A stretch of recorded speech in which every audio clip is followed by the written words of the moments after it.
Hi guys, my name is Ichigo and welcome to how to download the GTA 5 in Android.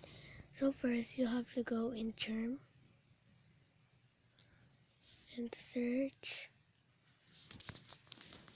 GTA 5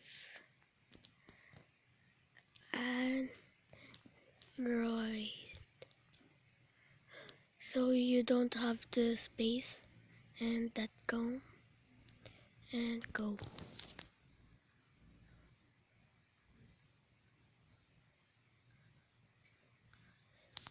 You see in here you see the download and you click GTA 5 APK or renting 9.6. You have to else what you want and install. Okay. So now start downloading. So guys, thank you for watching and comment if not that is work. So thank you.